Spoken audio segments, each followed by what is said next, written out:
भाद्रपद मास के शुक्ल पक्ष की चतुर्थी तिथि को गणेश की मूर्ति मध्याह्न व्यापिनी यानी दोपहर के समय में स्थापित की जाती है।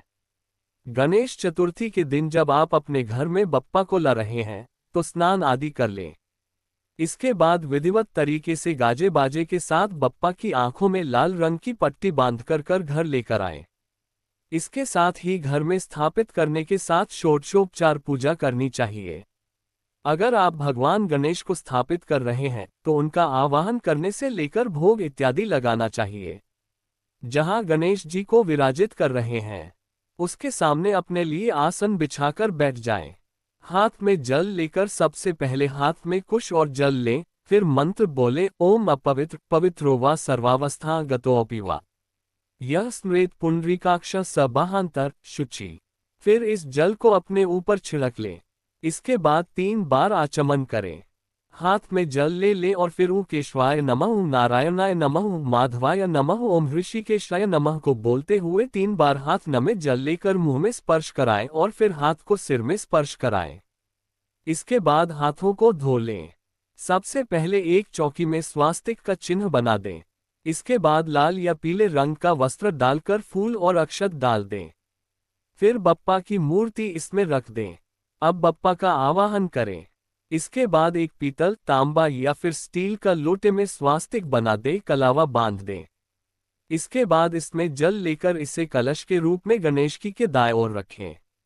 इसके बाद इसमें नारियल को लाल कपड़े से लपेटकर कलावा बांध दें और लोटे के ऊपर में रख दें। इसके बाद कलश में आम का पल्लव, सुपारी, सिक्का रखें। अब हाथ में चावल और फूल लेकर वरुण देव का कलश में आह्वान करें और ओ 3 मर तत्वयामी ब्रह्मणा वंदमानसदाशास्ते यजमानो हवे भी अहदमानो वरुणे बोध्युरुषंस मान आयु प्रमोषि अस्मिन् कलशे वरुण सांग सपरिवार सायुध सशक्ति कमावाहयामी ओ 3 मभूर्भुव स्वभो वरुणेहागच्छेतिष्ठ स्थापयामी पूजयामी। मंत्र बोलें। इस तरह कलश पूजन के बाद सबसे पहले गणेश जी की पूजा करें। हाथ में फूल लेकर गणेश जी का ध्यान करें और गजाननभूत गणादिसेवित कपित जम्बू फलचारुभाक्षणम उमासुत शोक विनाशकारकम नमामि विघ्नेश्वर पाद पंचम मंत्र पढ़ें। इसके बाद हाथ में थोड़ा सा अक्षत लेकर आवाहन मंत्र ॐ गम गणपते इहागच्छे सुप्रतिष्ठो भाव पढ़ें और इस गणेश जी के समक्ष अर्पित कर दें। इसके बाद पदन चढ़ाते हुए ओम सर्वतीर्थस्मुद्रण पाद्यम गंधायभिर्युतम ओम विबुधि सहिताय नये नमः भगवान पादयोः पाद्यम समर्पयामि बोलें। इसके बाद आर्ध्य समर्पण के साथ ये मंत्र बोले ओम गणाध्यक्ष अर्घंस्तु ग्रहान करुणाफल संयुक्तम गंधमाल सहिताय महागणाधिपत्ये नमः हस्तोर्ध्य समर्पयामि। इसके बाद स्नान, आचमन, पंचामृत, दूध स्नान आदि का मंत्र पढ़ लें। फिर हाथ में थोड़ा सा लेकर कहें एतानि पाद्याद्याचमनीय स्नानियम पुनराचमनीयमु गम गणपत्ये नमः। जल को पात्र में रख दें। इसके बाद चंदन और श्रीखंड अर्पित करें और इस मंत्र को बोले इदम रक्त चंदनम लेपनमु गम गणपत्ये नमः और इदम श्रीखंड चंदनम। इसके बाद गणपति जी को सिंदूर चढ़ाएं और इस इदम सिंदूराभरण लेपनमु गम गणपत्ये नमः को बोलें।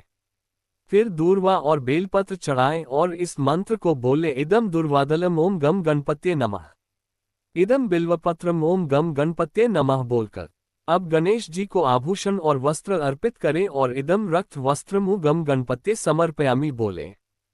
फिर नैवेद्य भोग में मोदक आदि चढ़ाने के साथ इदम नानाविधि नैवेद्यानि ओम गम गणपत्ये समर्पयामि और इदम शर्करा घृत युक्त नैवेद्यमु गम गणपत्ये समर्पयामि बोलें। इसके बाद थोड़ा सा जल चढ़ाएं और इदम आचमनीयमु गम गणपत्ये नमः बोलें। फिर इसके बाद तांबूल यानी पान सुपारी चढ़ाएं और इदम तांबूल पूगीफल समायुक्तमु गम गणपत्ये समर्पयामि बोलें। इसके बाद एक फूल गणपति पर चढ़ाएं और बोले अष्ट पुष्पांजलि गम गणपत्ये नमः। गणेश जी को पुष्प चढ़ाकर प्रणाम करें। इसके बाद गणेश जी की पत्नी रिद्धि और सिद्धि की विधिवत पूजा कर लें। इसके बाद घी का दीपक और धूप जलाकर गणेश मंत्र, गणेश चालीसा, गणेश चतुर्थी व्रत कथा का पाठ करने के बाद अंत में आरती करके भूल चूक के लिए माफी मांग लें। इसके बाद विधिवत की तरीके से प्रतिदिन पूजा करें। धन्यवाद।